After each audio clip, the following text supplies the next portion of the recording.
एक तो आज आपको ऐसी बात सुनाते हैं जिसमें कुछ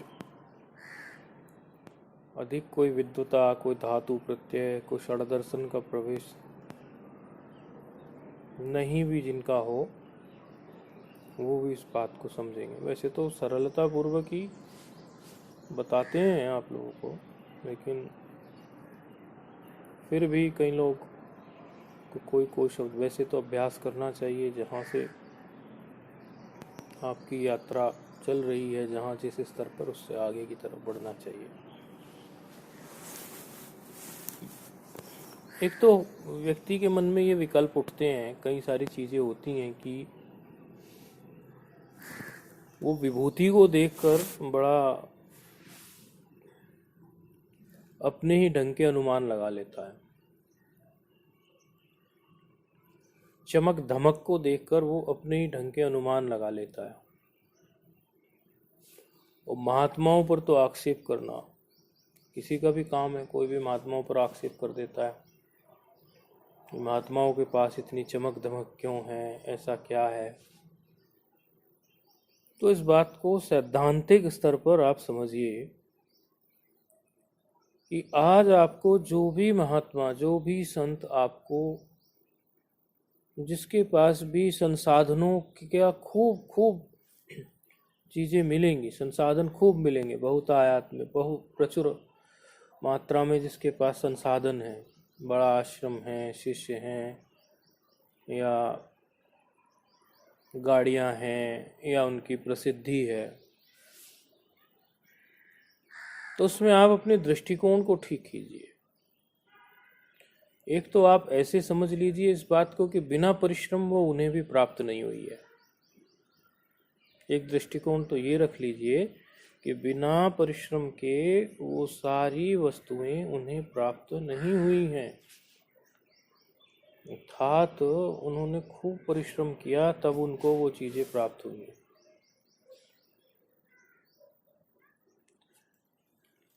अब उनके परिश्रम के स्तर कई प्रकार के हो सकते हैं। कई लोगों ने जगह जगह जाके व्याख्यान दिए हैं, 2-2, 3-3 घंटे बैठे हैं। श्रोता तो आके बैठ जाता है, वक्ता को तैयार रहना पड़ता है, अपनी तैयारियां की हैं, तब जाकर लोगों ने उन्हें कुछ थोड़ा बहुत दान दक्षिणा दी और लोग जुड़ते गए, देते गए। या कोई योगाचार्य हैं, उन्होंने योगासन करा करा के, आयुर्वेद इत्यादि का खूब प्रचार करके, योगासनों का प्रचार करके, कपालभाति इत्यादि के प्रचार से इतना सब कुछ खड़ा कर लिया है कि आज भारत में बड़े बाबा, मतलब बड़े एक योगाचार्य के रूप में प्रसिद्धि प्राप्त कर ली है। तो उन्होंने भी जो कुछ किया है, तो उनकी दिनचर्या देख लीजिए। उनका सुबह उठने से शाम को सोने का समय देख लीजिए, और पूरा दिन किस प्रकार पुरुषार्थ से भरा हुआ है वो देख लीजिए। उनको भी वो मुफ्त में नहीं प्राप्त हुई है। अन्य किसी महात्मा को देख लीजिए, किसी कर्मकांडी को देख लीजिए, इस पृथ्वी पर कोई भी वस्तु जो है बिना परिश्रम के प्राप्त नहीं होती है। एक तो ये पक्ष आप देख लीजिए। दूसरा पक्ष आप ये देख लीजिए, आपको ये ध्यान में रहना चाहिए कि परिश्रम तो संसारी भी करता है, परिश्रम आध्यात्मिक साधक भी करता है, पुरुषार्थ। लेकिन इन दोनों में अंतर कहाँ आ जाना चाहिए। पुरुषार्थ किया, पुरुषार्थ से चीजें सिद्ध हुई, संसाधन सिद्ध हुए, ये सिद्धि ही है एक प्रकार की। धन भी तो सिद्धि ही है। कोई परिश्रम करके कोई चीज को सिद्ध कर लेता है, वही सिद्धि होती है। उड़िया बाबा जी महाराज से तो एक बार महाराज श्री अखंडानंद जी सरस्वती ने पूछा कि महाराज श्री ये सिद्धि क्या है। बोले रे, सहन करना ही सिद्धि है शांतनु। वो उनका पूर्वाश्रम नाम महाराज श्री का शांतनु था, तो ऐसे बोले, अरे सहन कर लेना ही सिद्धि है। अर्थात जब आप सहन करना शुरू करते हैं तो आपको स्वतः सिद्धि प्राप्त होना शुरू हो जाती है। कैसे सहन करते हैं? जब आपने अपने अंदर के काम के, क्रोध के, लोभ के, मोह के वेगों को सहन कर लिया तो आप सिद्ध होते चले जाते हैं। ये तो इसका एक आध्यात्मिक प्रकार हुआ। और यदि इसको एकदम लौकिक, एकदम संसारी तरीके से देखें तो आप अपने मन को दिन में कितने दफ़ा, कितने बार मारते हैं और उसको कितना वश में रखते हैं, तभी तो आपको कुछ अभिष्ट फल प्राप्त होता है। एक आईआईटी की तैयारी करने वाला विद्यार्थी आईआईटी की तैयारी करने के में तभी सफल हो पाता है जब अन्य बच्चे जो होते हैं वो खेल रहे हैं लेकिन वो तभी भी पढ़ता है। अन्य बच्चे जो हैं गृह त्याग नहीं कर पाते, लेकिन वो गृह त्याग करके कहीं रहकर किसी कोचिंग को करके कुछ करके वो अपना रैंक डालता है। तो मन को वश किया कि नहीं किया? अर्थात उसने सहन किया कि नहीं किया? मन तो करता था उसका भी उस समय खेलने का।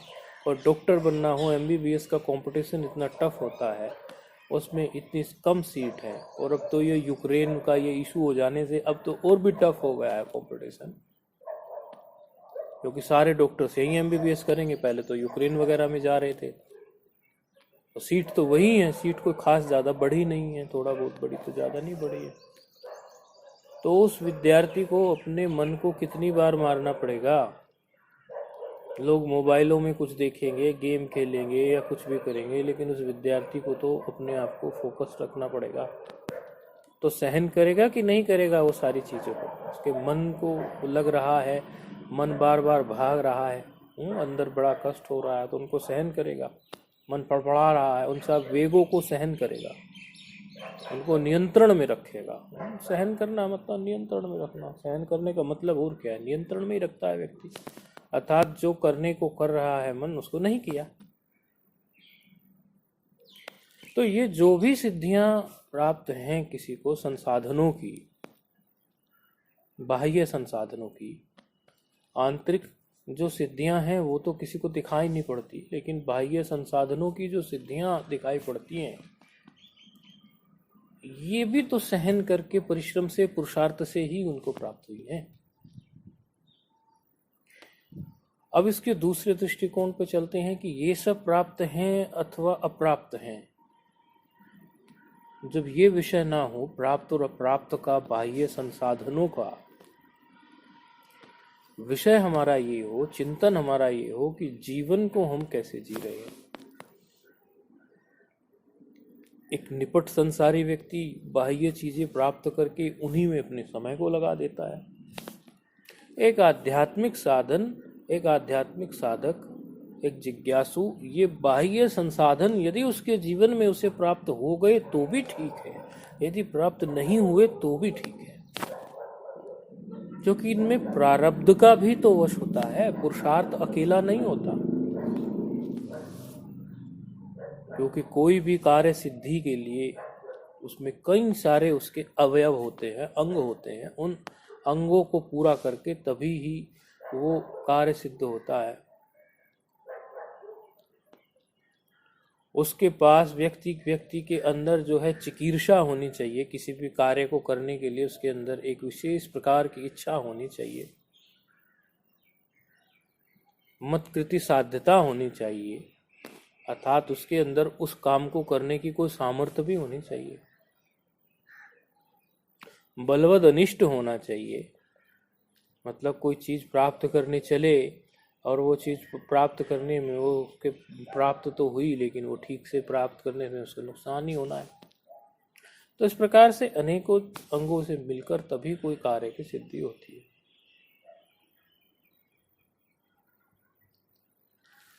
जो भी सिद्धि संसाधनों की है या जैसी भी है,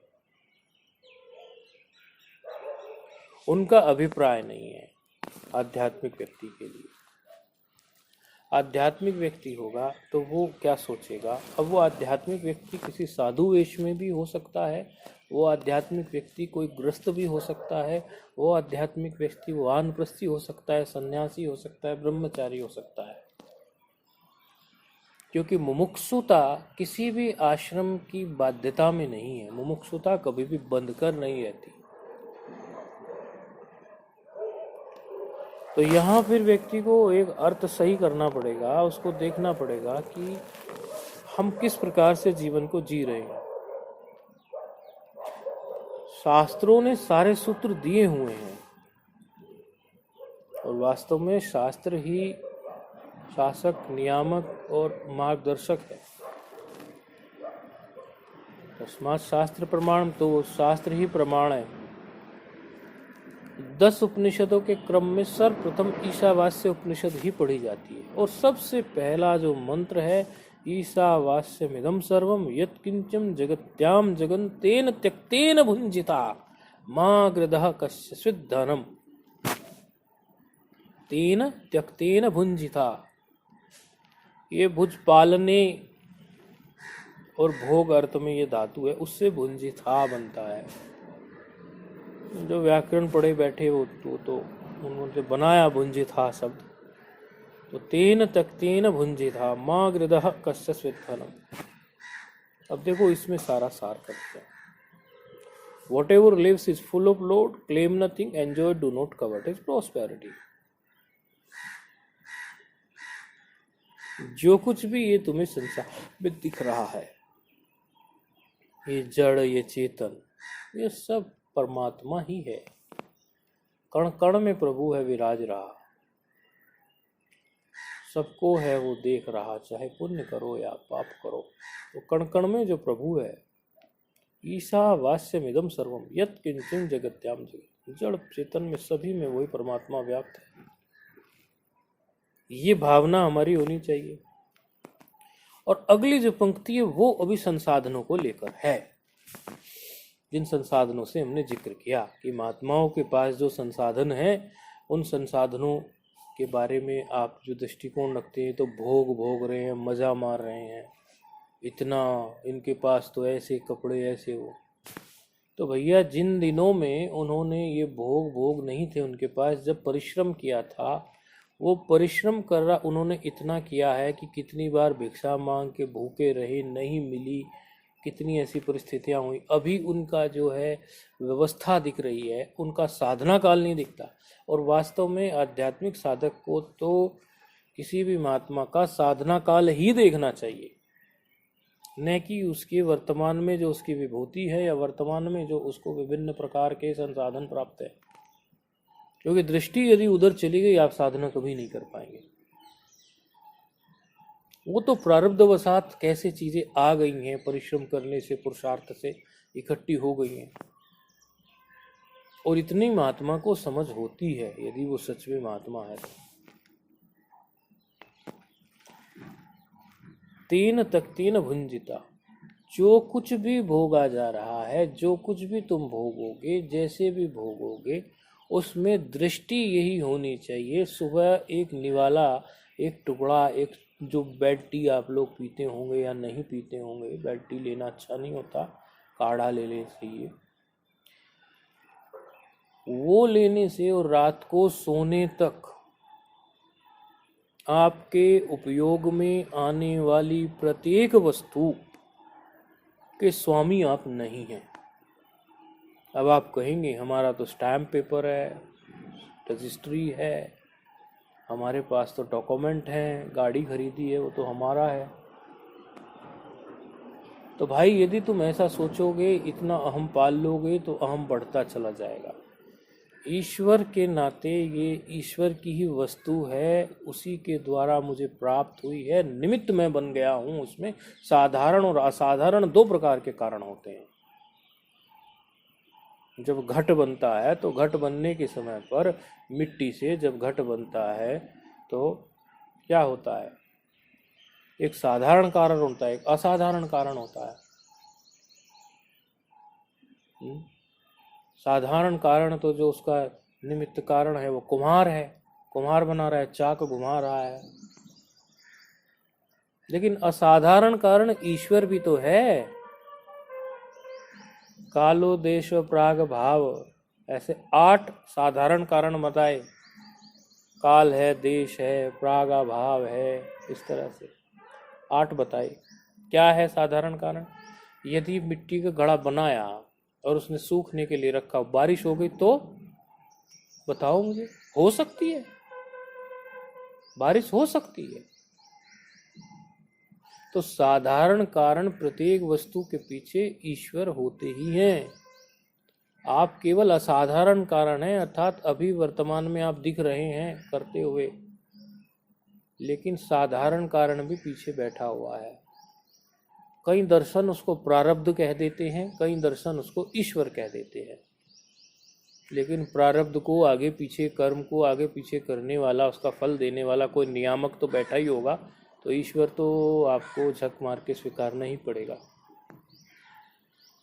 तो आप कहोगे कि सारे संसाधन जो इकट्ठे किए हैं वो मैंने इकट्ठे किए। महात्मा ऐसा नहीं सोचता। कोई भी बड़ा महात्मा हो या छोटा महात्मा हो, छोटे स्तर पे प्रसिद्धि हो या बड़े स्तर पे प्रसिद्धि हो, छोटे बड़े की तुलना हम उस दृष्टिकोण से कर रहे हैं, विचार से होता है वैसे तो छोटा बड़ा। तो उसकी प्रसिद्धि छोटी हो या बड़ी हो, वो यदि महात्मा है तो वो ऐसा कभी नहीं सोचता ये वस्तुएं मेरी है, मैं इनका पूर्ण स्वामी हूँ। वो सोचेगा कि मैं इनका असाधारण कारण हूँ, मेरे पास इसमें आई हैं, मैं निमित्त बना हूँ उनको, और निमित्त से चीज़ें प्राप्त हुई हैं। लेकिन ये सब जो है तेन त्यक्तेन भुंजिता माँ ग्रदः स्वेदन, ईश्वर भाव से मेरी नहीं है ये।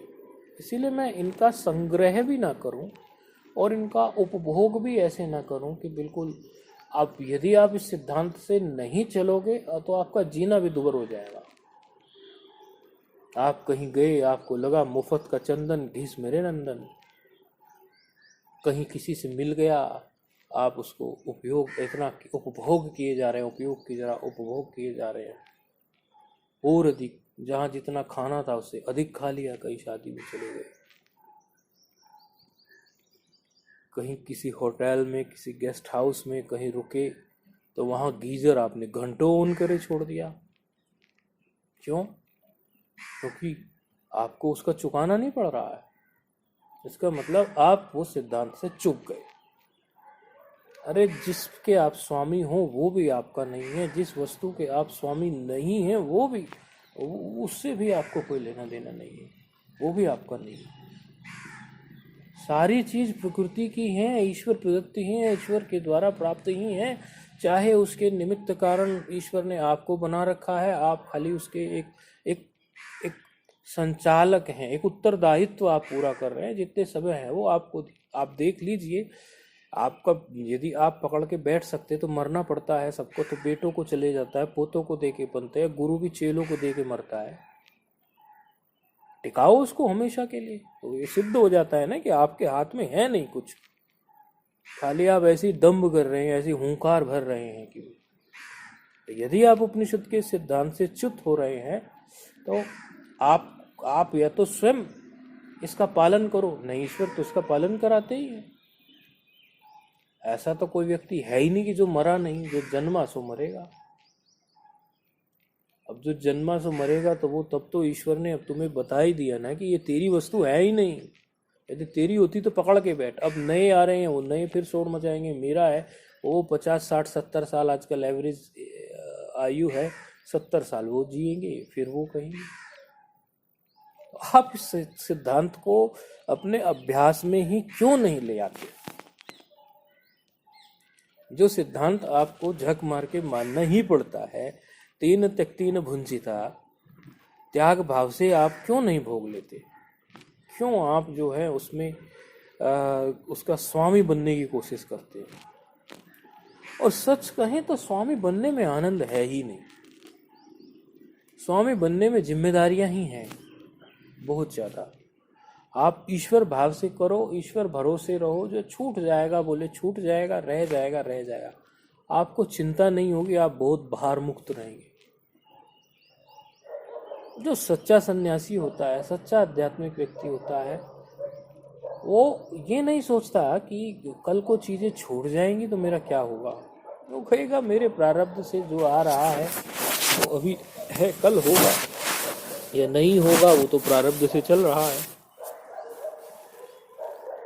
लेकिन यदि आप इसमें अपना दृष्टिकोण उपभोग का रखेंगे, उनको खूब भोगेंगे, तो आप देखिए, आप खूब कुछ भी खाइए, कुछ भी करिए, तो क्या होता है, दांत जवाब दे देते हैं, आपकी पाचन शक्ति जवाब दे देती है, खूब मीठा भी खाते हैं, खूब मन करता है खाने का, लेकिन डायबिटीज हो जाती है। इसलिए यहाँ कोई भी वस्तु अपने उपयोग से जितने कम से कम में, आध्यात्मिक व्यक्ति का जीवन क्या है, मिनिमाइज द ऑल थिंग्स। जो कुछ भी तुम्हारे पास है, जो कुछ भी तुम्हें मिल रहा है, जो कुछ भी घट रहा है, जो कुछ भी हो रहा है, उसको मिनिमाइज कर दो, कम से कम, कम से कम, कम से कम। जब आप उसे मिनिमाइज करते चले जाएंगे तो उससे साफ सिद्ध हो रहा है कि आप उतना ही ले रहे हैं ईश्वर की वस्तु समझकर, प्रसाद स्वरूप से। और बड़े बड़े काम भी करने पड़े, बड़े बड़े सेवाएं करनी पड़े, वो ईश्वर के नाते ही हो सकती है। तो दो बातें आपको, एक दृष्टिकोण, एक घटना से दो दृष्टिकोण आपको दिए। एक तो जो कुछ भी प्राप्त हो रहा है वो सारा का सारा जो है बिना परिश्रम किसी को प्राप्त नहीं हुआ है, इस जन्म का नहीं है तो पूर्व जन्म का है। इसीलिए ये मत सोचो महात्माओं के पास कहीं से लूट आ रही है, कोई लूट नहीं आ रही है। 3 घंटे 4 घंटे बैठकर वो कथा वाले भी जो कथा सुन रहा है वो तो सो रहा है, सुनाने वाले को तो सुनाना है अलर्ट, थक जाते हैं दोनों टाइम कथा सुनानी। इतने मोटे मोटे पेट हो गए महात्माओं के। आपको क्या लगता है वो मोटे पेट हो गए महात्माओं के किस कारण हो गए? अधिक खाने से हो गए। अधिक खाने से पेट मोटे नहीं हुए, अधिक बैठने से हुए। 4 घंटे सुबह बैठे, 2-3 घंटे से 2-3 घंटे शाम को बैठे, खाने का उनका टाइम गड़बड़ हो रहा है, फिर किए जा रहे हैं, फिर भी सुनाए जा रहे हैं, सुनाए जा रहे हैं। और ध्यान रखना, एक समय के बाद तो व्यक्ति को ये रहता ही नहीं है किसी को भी, यदि कोई अच्छा संत है कि कोई क्या दक्षिणा या क्या कर रहा है, क्या दे रहा है, इस प्रकार का दृष्टिकोण नहीं रहता है। उसको रहता है कि चलो समाज के लिए कुछ हो रहा है, मेरा जीवन सार्थक हो रहा है, मैं कथा कह रहा हूँ, भगवत चिंतन हो रहा है, ये दृष्टिकोण है। और दूसरी बात, जब वो संत है, जब वो महात्मा है, उसके पास कितने भी संसाधन हैं, कोई भी आध्यात्मिक व्यक्ति है, समाज के बीच भी तो कितने सारे गृहस्थी भी तो कितने अच्छे साधु हैं, ब्रह्मचारी भी कई बहुत अच्छे साधु हैं, सन्यासी तो है ही सन्यासी। कोई भी आध्यात्मिक व्यक्ति जब उसके पास संसाधन है और यदि वो सच में आध्यात्मिक व्यक्ति है, सच में वो मुमुक्षु है, सच में वो ब्रह्मात्मिक बोध ही चाहता है, वो किसी भी चीज पर अपना पूर्णता अधिकार जमाएगा ही नहीं। उसको ईशावास्य उपनिषद के इस प्रथम मंत्र से होकर गुजरना पड़ेगा। यदि वो इस प्रथम मंत्र से होकर नहीं गुजरा, ईशावास्य इदं सर्वम, ईश्वर को सब जगह यदि उसने नहीं देखा, उसका साधुता निखर नहीं सकती। और यदि उसने चीज़ों को एक तरह से ईश्वर की समझकर केवल जितना चाहिए उतना ही भोग नहीं किया। जब हम शुरू में जब देखे सन्यासी, हमने कहा महाराज जी ये सन्यासी जो होते हैं ये तो इनके पास भी तो सारी चीज़ें हैं। तो हमें फिर बताया कि बेटा सन्यास माने ईश्वर की चीज़, अपनी चीज़ नहीं है। सन्यास माना तुम आध्यात्मिक व्यक्ति हो तो तुम्हारी अपनी चीज़ नहीं है, तो तेन त्यक्तेन भुंजिता वाला जीवन है। त्याग भाव से चीज़ें भोगी जा रही हैं उतनी ही जितनी की जरूरत है। त्याग भाव उसी को तो कहते हैं। और जरूरत से ज़्यादा भोगोगे तो त्याग भाव कहाँ है? चलिए सूत्र को जीवन में आज आप ये सुना आपने, उतार लो। जीवन में हमेशा जो कुछ भी संसाधन आपके पास हैं उनको इस प्रकार से भोगो कि वो मेरी नहीं है, ईश्वर की है, ताकि वो किसी भी क्षण जब छूट जाएंगी तो आपको अधिक कष्ट नहीं होगा। नहीं तो जब चीज़ें छूटती हैं बहुत कष्ट होता है। रिश्ते छूटते हैं बहुत कष्ट होता है। 10 दिन किसी स्थान पे रह लो, उस स्थान के साथ अपनत्व हो जाता है, उसको छोड़ते हैं तो वो भी घंटा 2 घंटा 2-4 दिन का दर्द हो जाता है। कोई किसी कंपनी में काम करते हैं, अब 2-4 दिन पहले कोई बच्चा हमसे कह रहा था गुरुजी मुझे ये स्थान छोड़ के दूसरे स्थान पर जाना है। एक कह रहा था एक कंपनी छोड़ के दूसरे पे जाना है। बहुत अंदर से ऐसा फील हो रहा है जैसे बड़ा दुख हो रहा है। मैंने कहा अपनत्व तो कर लिया, ज़्यादा लगाव ज़्यादा कर लिया। अब उसमें भी तुम देखना, यहाँ से छोड़ के जाओगे, लगाव बहुत अधिक होगा तो उतने दिन ज़्यादा याद आएगी, लगाव थोड़ा कम होगा तो याद कम आएगी। और कई लोगों को तो हमने रोते हुए देखा, बुरी तरह रोते हैं। एक स्थान छोड़ते हैं दूसरे स्थान, बुरी तरह रोते हैं। यदि कोई स्थान साधना के लिए सहायक है, छूट रहा है, तब तो रोने जैसी बात है। लेकिन केवल एक उस स्थान में कुछ दिन रह के अभ्यास पड़ गया, मन लग गया, भयानक रोते हो, तो ऐसे तो फिर आप जब संसार छोड़ोगे तो कैसे रोगे? संसार छोड़ने के भी तो, यदि आपने तीन त्यक्तेन भुंजिता से जीवन नहीं जिया, जीवन जीने की इस कला को नहीं अपनाया, तो आपकी मृत्यु बहुत खराब होने वाली है, बहुत बहुत बहुत खराब होने वाली है। जीवन जीने की कला सीख लो। जीवन जीने की कला क्या है? तेन त्यक्तेन भुंजिता। जीवन जीने की कला क्या है? तेन त्यक्तेन भुंजिता। आर्ट ऑफ लिविंग संस्थाई बनी हुई है एक। तो वो प्राणायाम करना, कराना, वो एक पक्ष है। सुदर्शन क्रिया कराना वो एक पक्ष है, आर्ट ऑफ लिविंग वाले कराते हैं। लेकिन वास्तव में ये आर्ट ऑफ लिविंग जो है, ये आपको हर वक्त बना के रखनी, ये समझ आपको बना के रखनी। तीन त्यक्तेन भुंजिता। ओम नमो नारायण।